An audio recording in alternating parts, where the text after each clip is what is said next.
Now, pristine whites, perfect grass courts and plenty of strawberries can mean only one thing. It is the time of year where Wimbledon comes to screens right around the world. Today's actually day one of the tennis tournament. Some of the biggest names in the sport will grace the courts over the next 2 weeks. And Wimbledon also has a global appeal. Well, let's go live now to Tomchak, who's in the world's newsroom. I'm looking at this global appeal of Wimbledon. Of course, one thing we can't count on is the weather, Anne-Marie. Absolutely. Well, we can never really count on the weather too much in this part of the world, but Wimbledon itself, it's been around since 1877, and while it has moved with the times, there are so many traditions that have remained throughout. Eating strawberries and drinking Pimm's.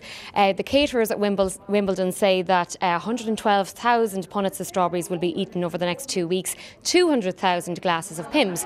Now, we've come here to what we call the collaboration zone here on the 5th floor in the World's Newsroom. It's a place where people come to have a chat, as you can hear here just beside me, and people come to discuss things and collaborate. And I wanted to hear a little bit more about what other parts of the world think about Wimbledon and about tennis in general.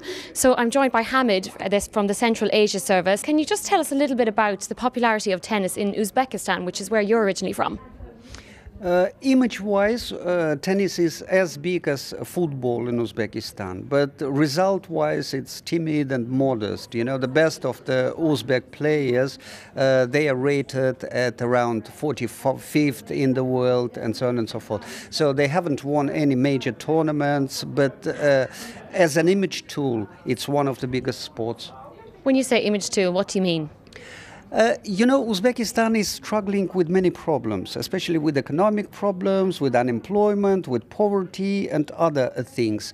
So, therefore, on one hand, instead of doing all the sort of right stuff in regards of these problems, they are sort of trying to build the image of a flourishing country, of the sort of, you know, civilized country, and they're pouring money into sports like football, like tennis. President himself plays tennis. The head of the tennis federation is the head of the security services of the country. So big forces are behind the tennis. But at the same time, it seems to me that, like, for example, terminally or heavily ill person tries to sort of, you know, whiten his teeth or blacken his hair. Peter, I just want to come to you because you're originally from Kenya and you grew up there.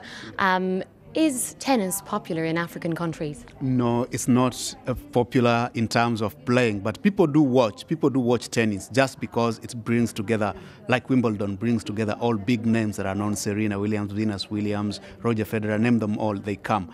But it's not a game of everybody. And the reason is that you cannot start playing tennis when you're already a grown-up. So kids, when they're growing up, it's not anything they can afford, like kits for playing. Well, Peter, thank you. Hopefully that's something that kids in African countries can afford in the future. That's all we've got time for today. But just to finish up here, before we leave you, we just let you know that the BBC Weather Centre is saying that the forecast is looking quite good for the first few days. Back to you, Michelle. Good to know. Thanks very much, Anne-Marie. And we'll have a live update from Wimbledon in our sports news shortly.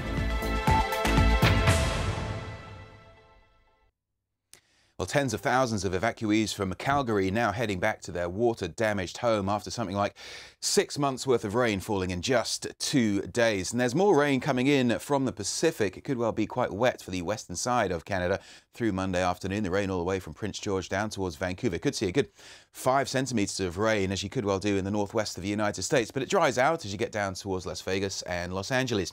Just off the coast of Mexico, this is a tropical depression moving away from land, but it could well be quite breezy.